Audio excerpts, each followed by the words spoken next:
They said governor lọ sí court láti lọ ṣe interpretation the Sharia panel tí wọ́n ṣe ní Ọ̀yọ́. But that is not my position. My position only pé tí ó ti ṣẹlẹ̀ everywhere, we shouldn't encourage discord, no matter how little. You saw that video, right? Ẹ̀yin ọmọ Yoruba, most importantly, ẹ̀yin ọmọ Ọ̀yọ́ state. Yes, Seyi Makinde seems to be compromised. He said that they will allow Sharia courts to be established if it will help the Nigerian courts to reduce the numbers of cases that they sort out. Nobody they support such flimsy agenda. Seyi Makinde, open your ears. Light here, go. They hear me so? Nothing will replace the position of the Nigerian judiciary system in the guise of alternative dispute resolution mechanism. We say no. Seyi Makinde, I understand that you have an aspiration to become the president, and some people have told you, your advisors have told you that in 2027 you want to work against Sharia. So that is where it's going to sit for you. And then they will start using it as a campaign against you in the north that, this one, no. But we won't vote for him because he's against Sharia. They have told you, they are now deceiving you. We can see you are not changing your mouth. And Seyi Makinde, you are the one I'm talking to. So you are now having a rethink that let us have a Sharia court. Provided it is going to be within the ambit of the law, provided it will help to reduce the pressures on our courts, it is welcome. Is it not an alternative dispute resolution mechanism? These are the conversations that the Yorubas, those people that call themselves Yoruba conservatives, the Yoruba nationalists, these are what they should carry on their head like Dada. Because if you are not proactive to see that Seyi Makinde suddenly just changed his mouth, a man who is a Christian, married to an Akwa Ibom woman, who is a deeper life, a deepened Christian. Seyi Makinde, who also is a deep Christian, all of a sudden starts saying that, well, if that is what they want, let us give them now, Abi. If the law permits it. We know that there's Sharia in the Nigerian constitution. Yes, we know. Because the northern leaders had agenda right from day one, and I have never made a mistake by this thing, that the agenda of the north, northernization of the country, Islamization of the country, Fulanization of the country, has never been a mistake for 1 second. The intentionality of the north to retain power has never been mistaken. They don't joke with it though. The north will not be ready to go to school. They are not ready to acquire a skill. They don't even care about I want to become a pilot, I want to become a doctor. But there's one thing they never joke with: the political seat of power. They know they joke with them. That is why when you see any aboki, whether na shoemaker, whether na wheelbarrow pusher, or whether na akole are those that push carts, that debt collectors. When you ask him, that guy, come, where you're voting your PVC, I will give you 1.5. I bet you, in less than 30 minutes, you go provide now. They don't joke with it. What does that tell you? It simply means that right from their infancy stage, it is a family ritual. They tell themselves that The reason why the North have not been sidelined in the Nigerian state is because we have been able to retain the political positions. So as a young child, when it comes to politics, don't joke with it. And your key instruments, your visa, your passport to always retain this political position is to have your PVC. This was what the British colonial masters told them when they were about to leave. They told them that in Nigeria today, you guys are behind educationally. You guys are behind in engineering and all forms of HDIs, human development indices. But there's one thing you guys should never be behind, and that is in terms of politics. You guys have the number. You guys might not necessarily send your children to school, but there's one thing you should tell your children: they should never joke with vote. They must always have their PVCs. They are so politically conscious. Politically conscious does not mean that they know what it means, what good governance means. But they are political conscious that when it is time for voting, if it takes up, it's going to take us 3 hours to stay under the sun, even though it is shining, hot, scorching sun. We go there until we vote. When we vote, our vote count, then we leave. Now our man go there. You can see the intentionality. Abi? So these are the things that scared Sheyi Makinde that he was literally saying that now me talk am so then I was ignorant. I shouldn't have said that. They came to my office. You know, when they came to me, I told them if it is allowed in our constitution, then he just started changing his mouth. Everything just changed. All of a sudden, we saw that Sheyi Makinde started talking like an ustaz. And of course, they clapped for him. That is the stealthily, the strategic encroachment of the agenda into the southwest. The Yoruba political capital is Oyo State.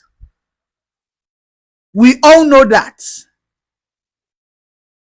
When the Yorubas were in their golden age, there was an empire called the Oyo Empire. The Oyo Empire faced several attacks from the Fulani'S under the Ali, the son of Uthman Danfodio.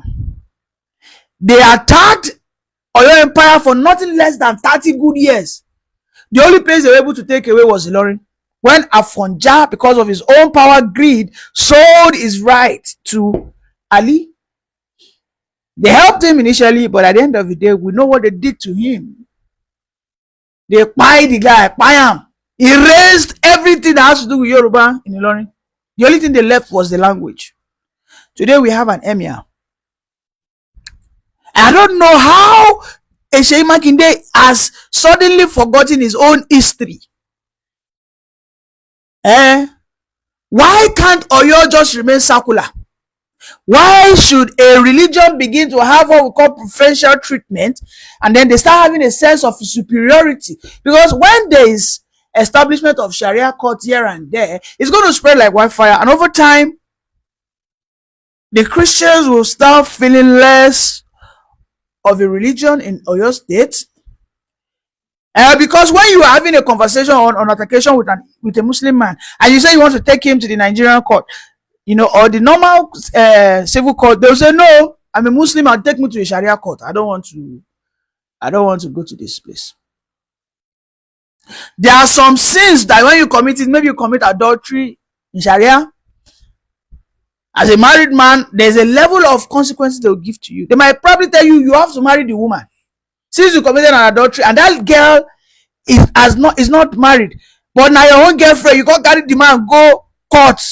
The man say, I'm a Muslim, I'm not going to the civil court, I want to go to Sharia court. Because he knows that the Sharia court will tell him that, well, compensate the guy, okay? But you have to marry the babe. And because he is covetous about the babe, he marry and boom. What are you going to do about it?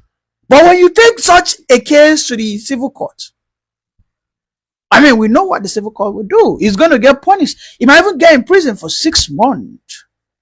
And then you get a fine. There won't be a compensation that he should marry the babe. So these are the arguments. The only thing I can see here, why Seyi Makinde is folding. You don't they fold like, what's I want to call him now? You don't they fold like, this, when it touches water. Because his aspiration to run for presidency come 2027, we all know that Seyi Makinde will want to run, because by then his 8 years as the state governor of Oyo State will have elapsed. And he wants to run for presidency or vice president. And he wouldn't want to be given that bad name.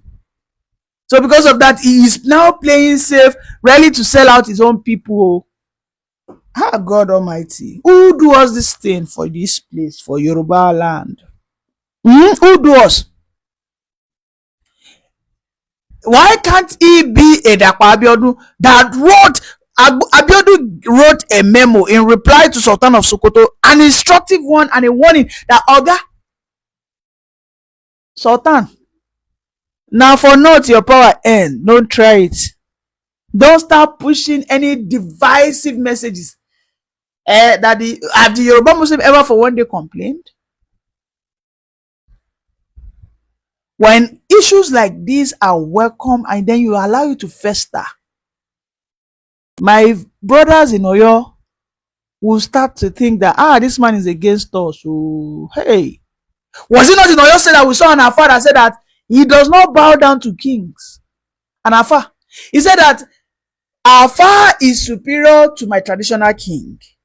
Awo Kindo Bale Foba. That is what the Afar said. He said, Awo Kin Shekini, Awo Kindo Bale Foba. Because Afar ni olori Oba. What does that mean? Let me interpret.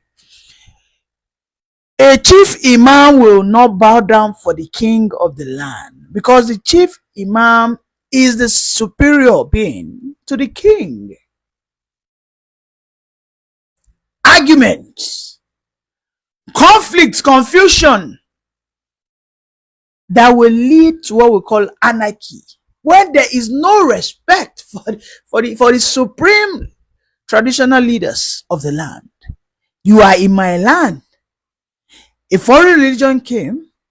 Now that foreign religion undermines my traditional rulership and power. And you think you will enjoy peace. That peace is just a mirage. This is why Seyi Makinde needs to be called to order. Oga. These are the places, are the point that I expect the religious settings that want the secularity of Nigeria to be maintained, or the CSOs, most especially in the South. I expect them to speak up, take this battle, because this is a long-term fight. Not be something we say by tomorrow. They are patient. Those that want to push this agenda are patiently waiting. When you allow them in, they are not going back. These people are like rats. When they find a small hole and they get into your room and they start feeding, they multiply, they welcome their boyfriends and girlfriends, they continue to multiply, and before you know it, they take over your land. In fact, you now become the squatter. Originally, you were the owner. All of a sudden, you find out that you are now the tenant. So we have to call Seyi Makinde. We need to call him and speak sense into his head. If you are just joining, please kindly like, subscribe, and share. Bye for now. I came back from Ghana to Ibadan 2 a.m. this morning. And ìgbà tí mo wo Punch, I think it was Punch, they said governor lọ sí court láti lọ ṣe interpretation the Sharia panel tí wọ́n ṣe ní Ọ̀yọ́. And first, anything tẹ́ bá rí nínú paper yẹn, that came from my chief press secretary, CPS. Yes, I've said something to Joe, but that is not my position. My position only pé tí thank God àwọn adájọ́ wà níbí. Anything tó bá wà nínú constitution wa, we will support.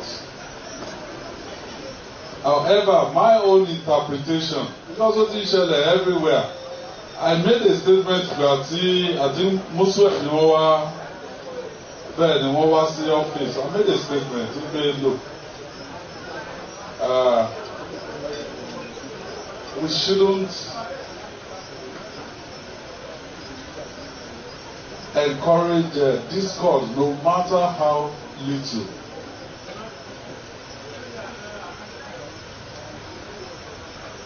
The interpretation lọ́dọ̀ ti tèmi ò ní pé even in our families, ó ṣe gbogbo nǹkan ni à ń gbé lọ sí court. Nínú family wa, àwọn èèyàn lè ní disagreement. The elders in the family, they call them wọ́n bá wọn dá sí. Tọ́lọ́ bá fún wọn yanjú, wọ́n yanjú ẹ̀. So this particular Sharia panel, my interpretation is ẹni tó bá fẹ́ patronize ẹ̀, bóyá wọ́n jẹ́ Mùsùlùmí or non-Mùsùlùmí, tí wọ́n fi pé alternative dispute resolution mechanism ni, he will help the government. He will ensure pé iye cases tó lọ sí ọ̀dọ̀ àwọn adájọ́ wa ó wà reduced. So we will encourage